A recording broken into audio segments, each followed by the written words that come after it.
Oke, untuk bab 15 ini tentang koperasi ya. Masih ingat ya koperasi, Bapak Koperasi Indonesia siapa? Bapak Muhammad Hatta ya, Wakil Presiden Indonesia yang pertama. Nah, itu mengemukakan kalau koperasi itu sebetulnya sebagai usaha bersama ya, tujuannya memperbaiki nasib penghidupan ekonomi. Nah, kemudian dasarnya adalah tolong-menolong ya.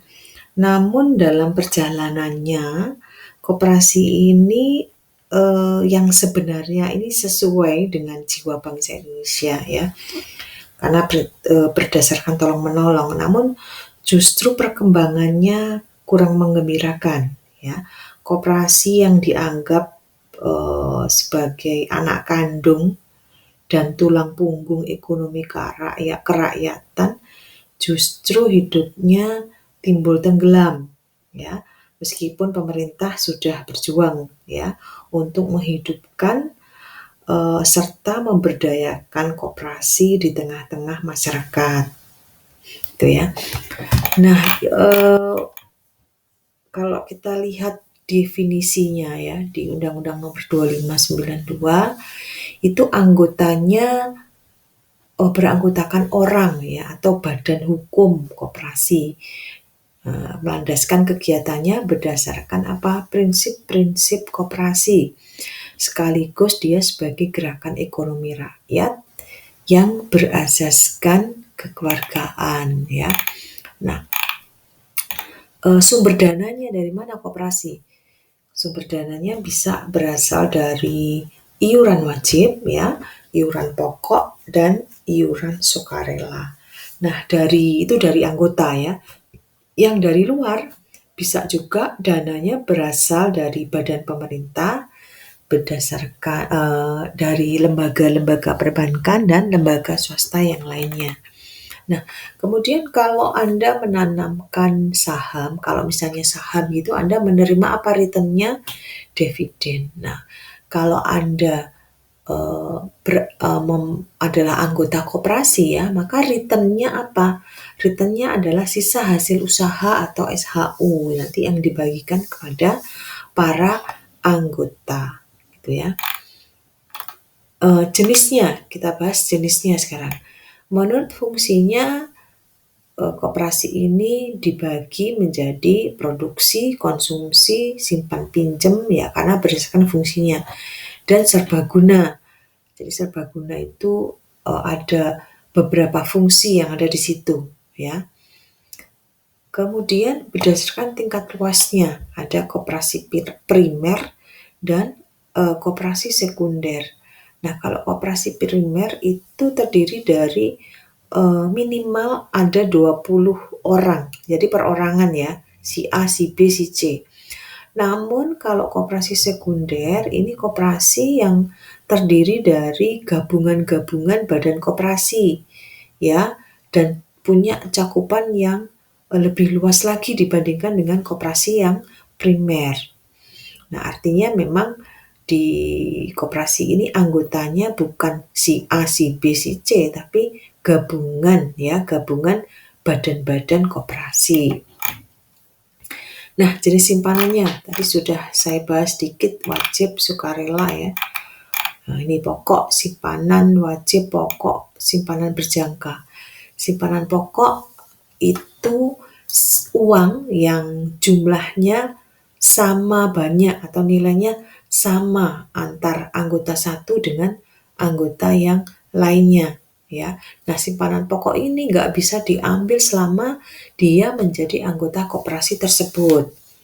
Kalau simpanan wajib ya itu simpanan yang jumlahnya nggak harus sama ya. Nah, ini juga harus wajib dibayar oleh anggotanya.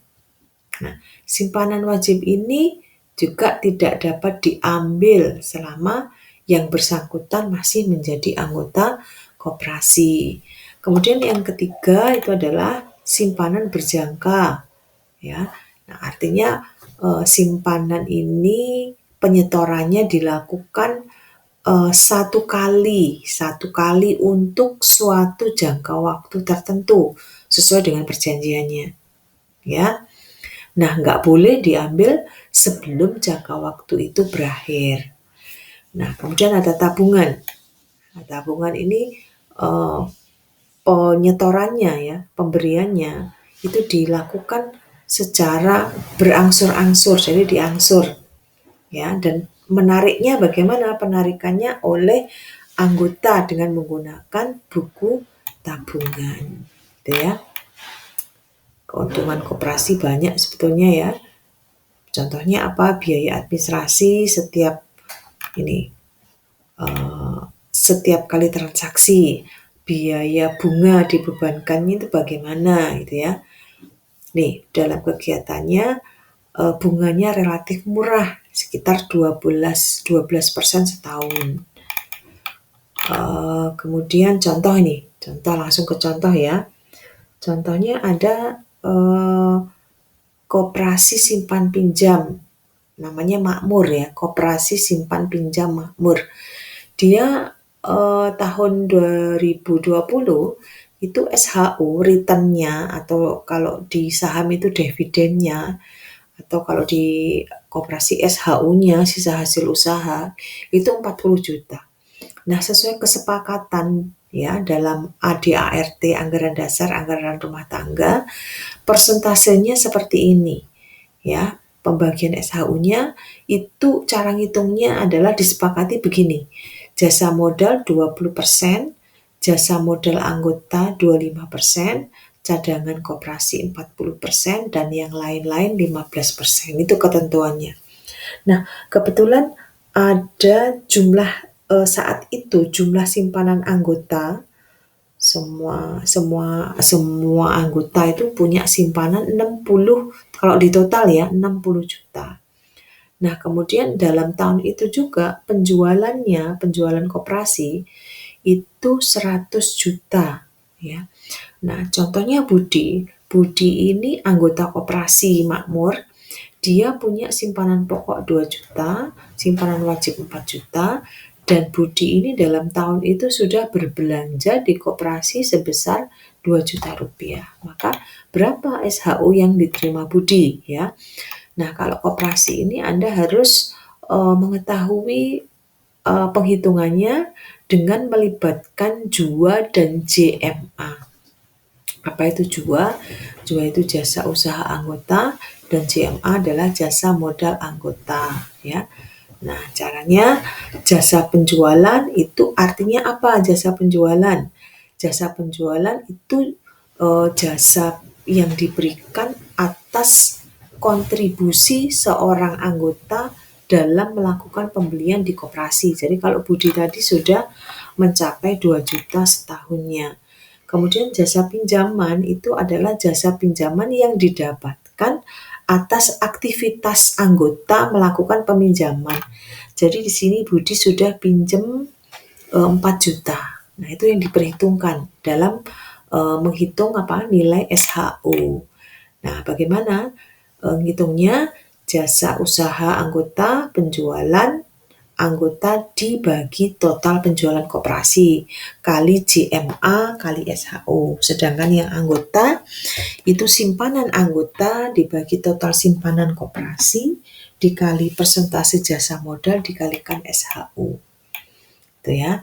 Ini sudah diketahui itu. Nah, maka bagaimana jawabannya? Nih, 6 juta bagi 60 juta kali 20% ya, jasa modalnya kali 40 juta sama dengan 800.000. Sedangkan juanya itu dia sudah mampu membeli di koperasi 2 juta dibagi total penjualan koperasi itu dalam 1 tahun dikali 25% kali 40 juta, 200.000.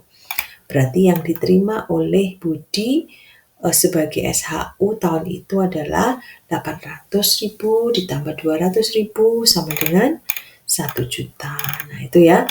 Ini untuk materi koperasi simpan pinjam.